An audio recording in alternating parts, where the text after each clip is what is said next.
Everyone, आज की इस क्लास में हम डिस्कस करेंगे एंटी हर्पीज वायरस ड्रग्स। देखिए, एंटी हर्पीज वायरस ड्रग्स का क्लासिफिकेशन मैं आपको पहले ही बता चुका हूं। इससे पहले जो हमारी क्लासिफिकेशन का जो वीडियो था उसमें मैंने एंटी हर्पीज वायरस ड्रग्स की आपको ट्रिक्स भी बताई थी कि किस तरह से हमको इसको लर्न करना है। यहाँ पर हमारे पास में जो ड्रग्स हैं वो कौन कौन सी हैं? ए साइक्लोविर है, गैनसाइक्लोविर है, फेमसाइक्लोविर है, फोस्कारनेट है, फॉर्मीवर्जन है, सीडोफोविर है, आइडोक्सियूरिडीन, वेलगैनसाइक्लोविर, वेलासाइक्लोविर। So these all are anti-herpes drugs. तो इस लेक्चर में हम डिस्कस करेंगे इन सभी ड्रग्स का pharmacokinetic parameters, adverse event, uses, mechanism of action, means सारी की सारी फार्माकोलॉजी एंटी हर्पीज ड्रग्स की डिस्कस करेंगे। तो आगे बढ़ने से पहले मैं आप सभी से कहना चाहता हूं कि जिन लोगों ने अभी तक हमारे चैनल को सब्सक्राइब नहीं किया है वो चैनल को सब्सक्राइब जरूर कर लें। Okay, so moving on, first drug anti herpes drug acyclovir. तो ए साइक्लोविर जो है हमारे पास में ये डीऑक्सीगुआनोसिन एनालॉग है। कौन सी एनालॉग है? डीऑक्सीगुआनोसिन analogue. Okay, now looking on a mechanism of action. Looking on a mechanism of action. तो यहाँ पर देखिए जितने भी एंटी हर्पीज ड्रग्स हैं वो जनरली क्या है, हमारे पास में जो न्यूक्लियोसाइड्स हैं लाइक यूरिडीन हो गया या नाइट्रोजन बेसिस जो डीएनए के हैं, यूरिडीन है, साइटिडीन है। ओके, तो इन सभी तरह के गुआनोसिन है, इन सभी तरह के जो नाइट्रोजन बेसेस हैं इनके ही एनालॉग्स होते हैं। तो ये क्या करते हैं, वायरस डीएनए या आरएनए वायरस के साथ में ये क्या हो जाएंगे, इनकॉर्पोरेट हो जाएंगे और वायरस डीएनए की सिंथेसिस को ब्लॉक कर देंगे।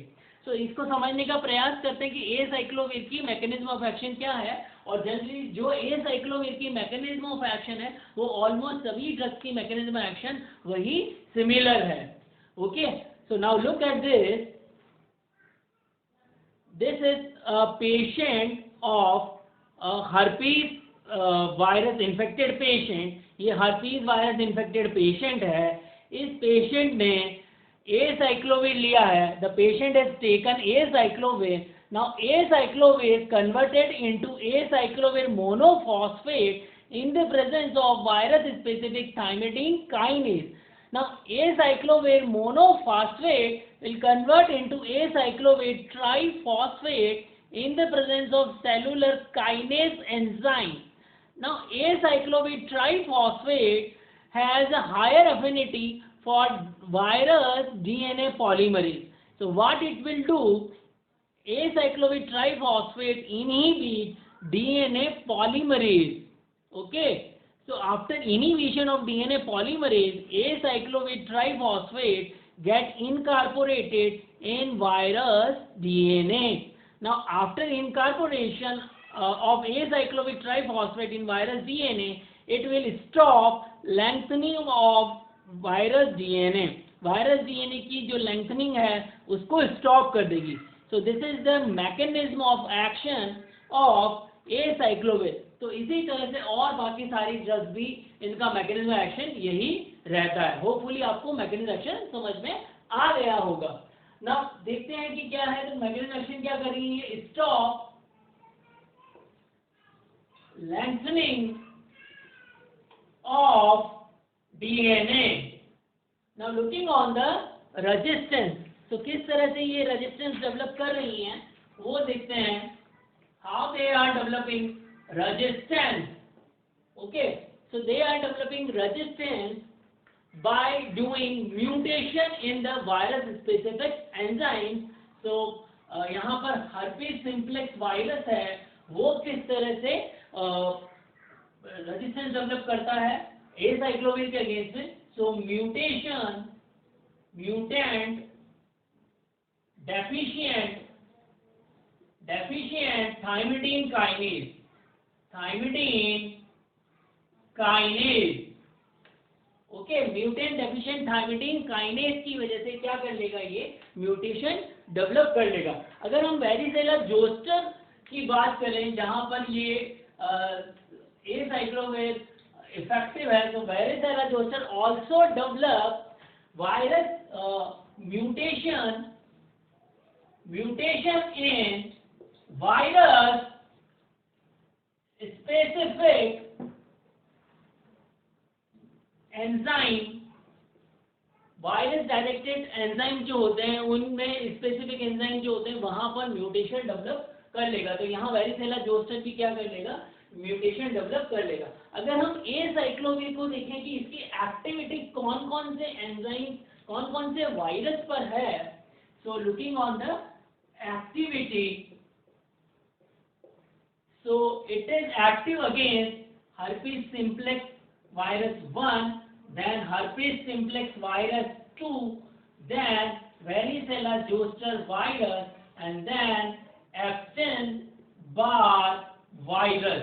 ओके, यहाँ पर आपको ध्यान देने वाली बात है कि acyclovir is not effective on cytomegalovirus। तो यहाँ ये आपको ध्यान देना है कि ये बहुत ही इंपॉर्टेंट है आप लोगों के लिए।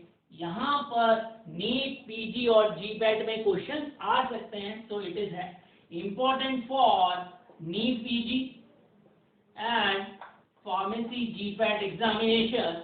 ओके, और यहाँ पर आप एक रेड कलर में और बात लिख सकते हैं, not effective for cytomegalovirus. Okay, acyclovir जो है साइटोमेगेलोवायरस के लिए इफेक्टिव नहीं है। तो यहाँ पर क्वेश्चन आ जाता है, for which of the virus acyclovir is not effective. Okay, so now moving on, it's pharmacokinetic parameters इसके क्या हैं। तो अगर हम एब्जॉर्प्शन की बात करें, इसका एब्जॉर्प्शन अगर हम देखें तो इसका एब्जॉर्प्शन जो है वो 20% है, और प्लाज्मा प्रोटीन बाइंडिंग की अगर हम बात करें तो प्लाज्मा प्रोटीन बाइंडिंग इसकी जो है वो लेस है। अगर हम इसका टी हाफ की बात करें तो T half is 2 to 3 R, और अगर हम इसके एक्सक्रीशन की बात करें तो excretion is through urine and unchanged form में होता है, unchange.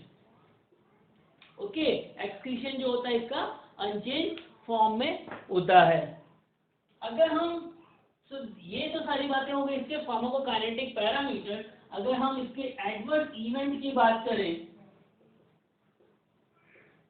Now looking on adverse event, तो एडवर्स इवेंट को आप कैसे याद करेंगे, उसके लिए मैं आपको एक निमोनिक्स देता हूं, उस निमोनिक्स के थ्रू आप इसको लर्न कर सकते हैं। तो हमारा निमोनिक्स क्या है, kids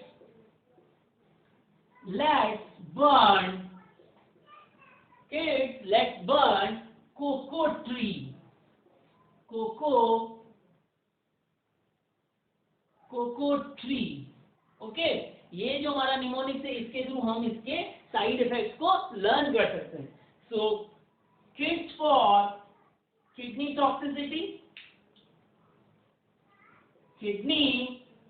toxicity, let's for lethargy,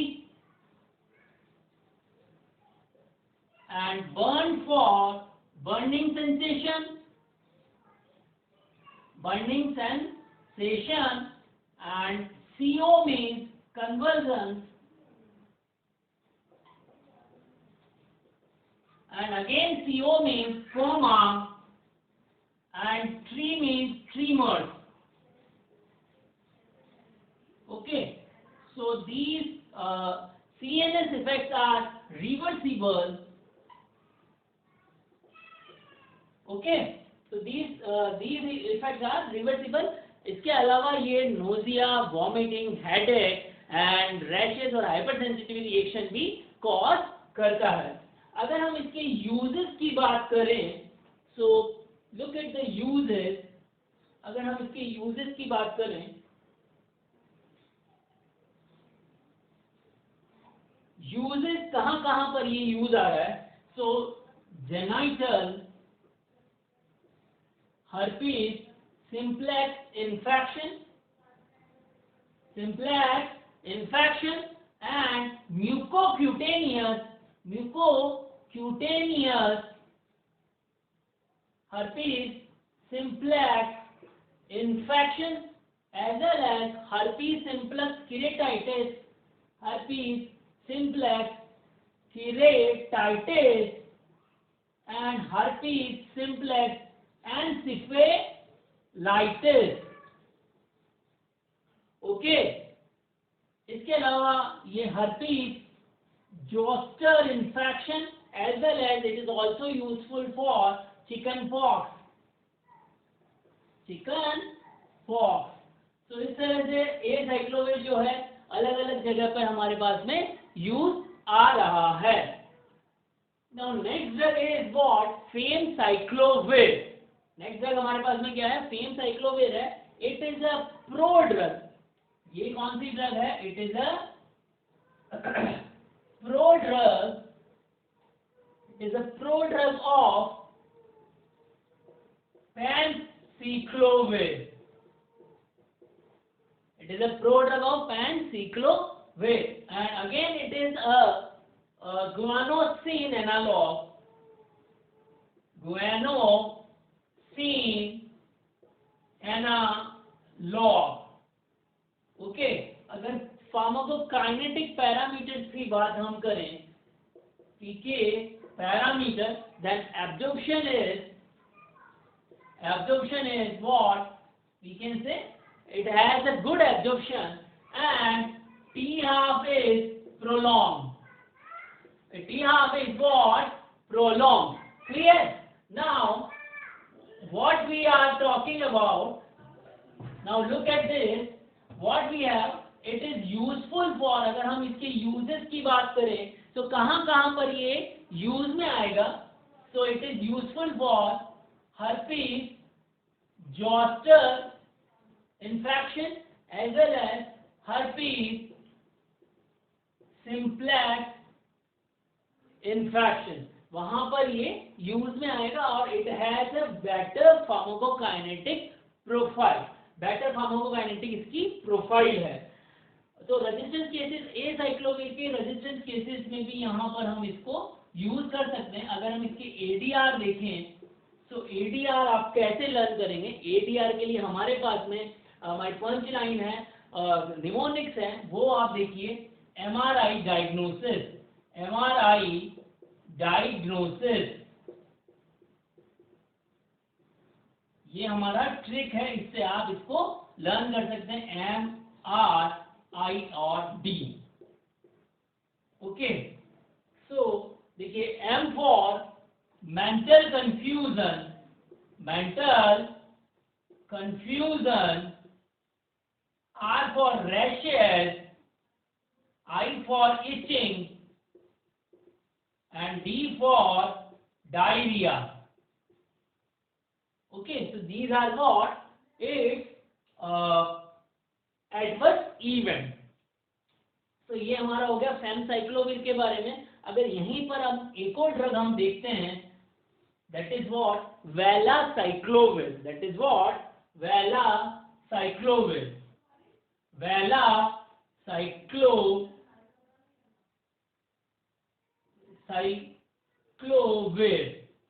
okay, valacyclovir को अगर हम देखते हैं, तो वेलासाइक्लोविर जो है, it is also useful first line drug. It is what we can say first line drug for herpes zoster infection. किसके लिए है ये? herpes zoster infection. तो ये आप लोगों को याद रखना पड़ेगा कि वेलासाइक्लोविर जो है herpes zoster infection के लिए फर्स्ट लाइन ड्रग है. Okay, so now moving again for ganciclovir. ganciclovir को देखते हैं कि ganciclovir में क्या इंपॉर्टेंस है. So ganciclovir, again it is a guanosine analog. Okay, ये क्या है? guanosine analog है. अगर हम इसका मैकेनिज्म ऑफ एक्शन देखें, mechanism of action, so it has a similar mechanism of action as acyclovir. Okay. अब अगर हम इसकी एक्टिविटी देखें तो दैट इज इंपॉर्टेंट। एक्टिविटी गैन-साइक्लोविर की जो एक्टिविटी है वो इंपॉर्टेंट है। क्यों? क्योंकि it is useful for cytomegalovirus infection. It is highly active against cytomegalovirus, highly active for cytomegalovirus. और इसी पर क्वेश्चन पहले जीपैट 2010 में ऑलरेडी पूछा जा चुका है ये question. It is a question of GPAT 2010।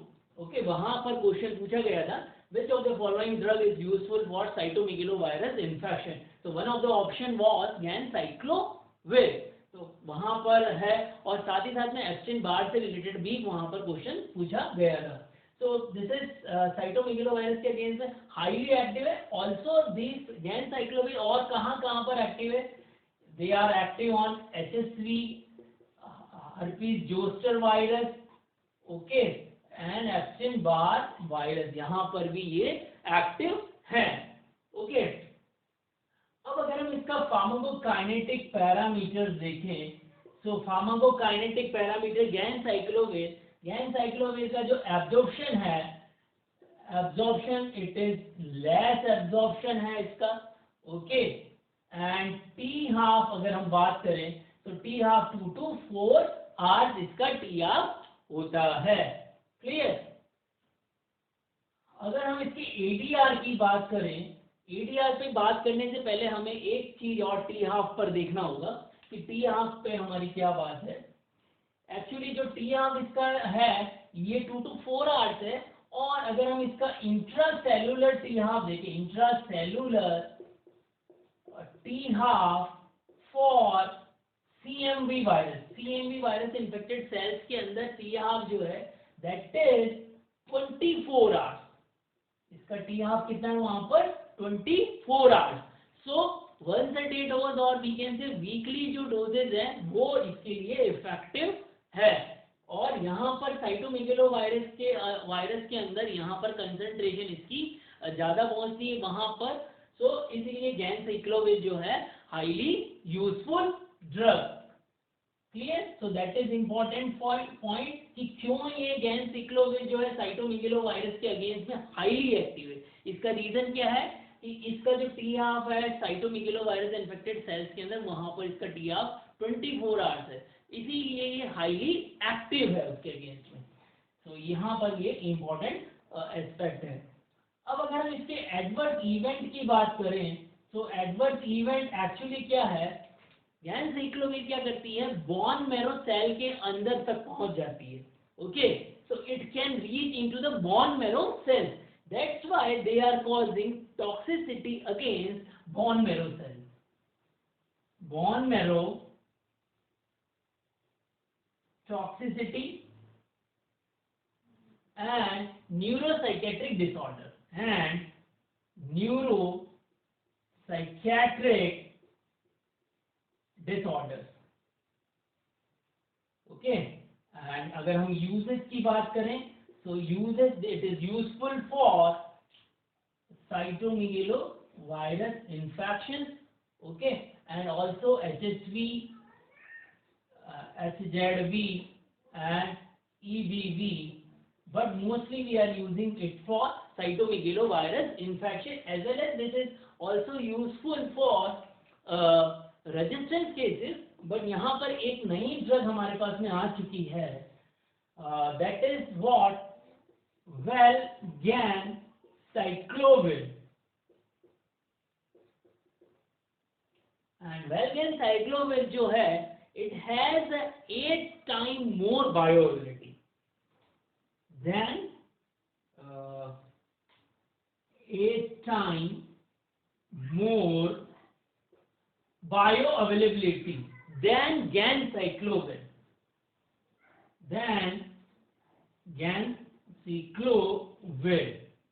that's why this drug has replaced, and toxicity profile is also less।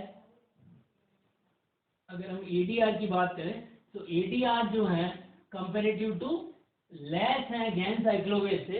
सो अब ज़्यादातर केसेस में CMV इन्फेक्शन के केसेस में वेल गैन साइक्लोवेट ही यूज किया जा रहा है। Now moving on cidofovir. अगर हम सीडोफोविर की बात करें, so cidofovir generally it is a monophosphate nucleotide derivative. It is a monophosphate nucleotide derivative, so it is a different from others.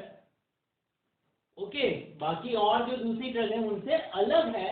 Okay so now अगर ये मोनोफॉस्फेट न्यूक्लियोटाइड डेरिवेटिव है, then it also do not require, अगर हम mechanism of action देखें तो mechanism of action little bit differ करेगा।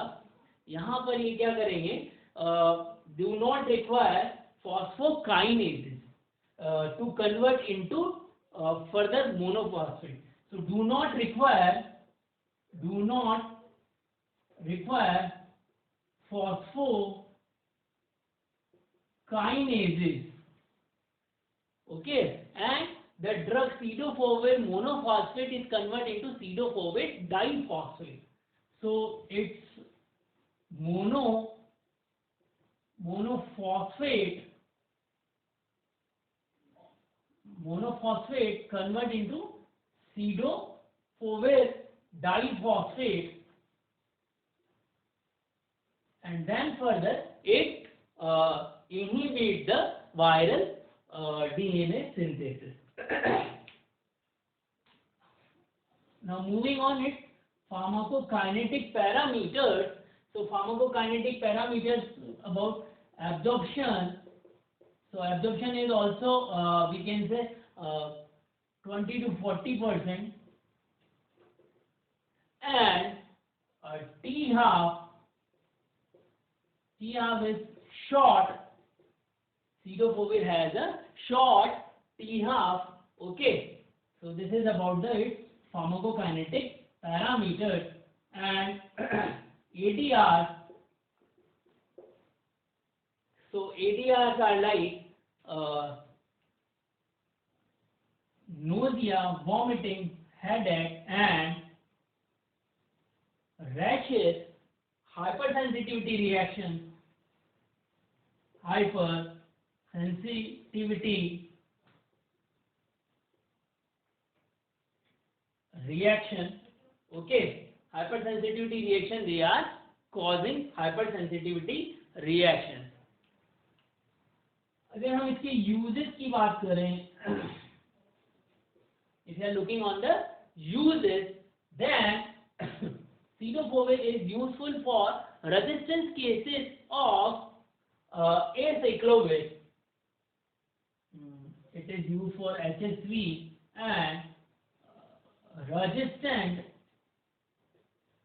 cases of acyclovir में यूज आ रहा है। Okay so this is about cidofovir. अब यहाँ पर हमारे पास में दो और इम्पॉर्टेंट ड्रग्स हैं, वो भी मैं डिस्कस कर लेता हूँ आपसे। सो कौन कौन सी ड्रग्स हैं वो देखिए।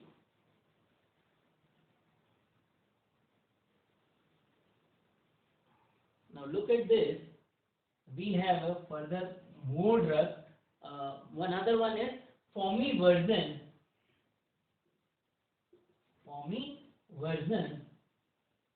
Okay, so this is another important drug,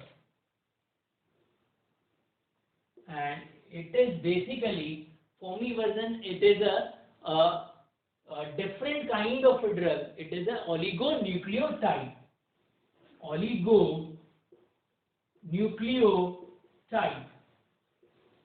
Okay, and it bind with mRNA of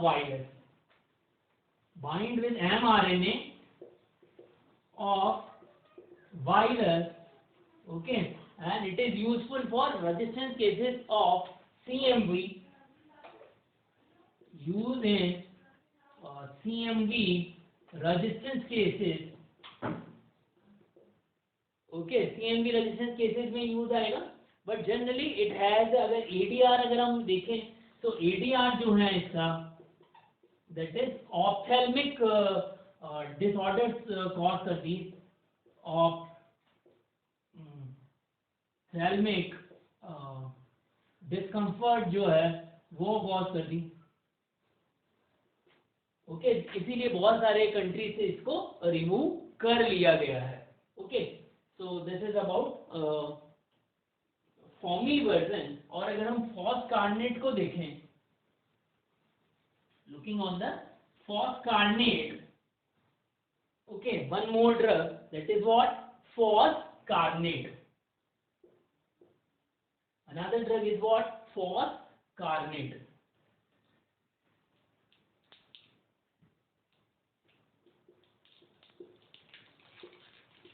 Okay, foscarnet has useful. It is what? Foscarnet is useful against CMV infections as well as HSV infections and HIV infections. HIV infection में भी use आ रहा है। सो यहाँ पर इसको कहाँ कहाँ यूज करते हैं? Ads patient with CMV infection, CMV keratitis और rhinitis। तो एड्स के जो पेशेंट हैं वहां पर इसको यूज किया जा रहा है, but it has more toxicity, high toxicity. Okay, it has a high toxicity due to it is less use. तो हाई टॉक्सिसिटी में हमारे पास में क्या है? It cause hyper sensitivity reaction, hyper sensitivity reaction, as well as it cause renal toxicity, as well as CNS toxicity. That's why use is a little bit less, and specific cases of AIDS patient, क्योंकि ads में भी ये HIV के against भी useful है। तो ads patient को अगर दूसरे वायरस इन्फेक्शन हो जाएंगे तो वहां पर हम इसको यूज करेंगे।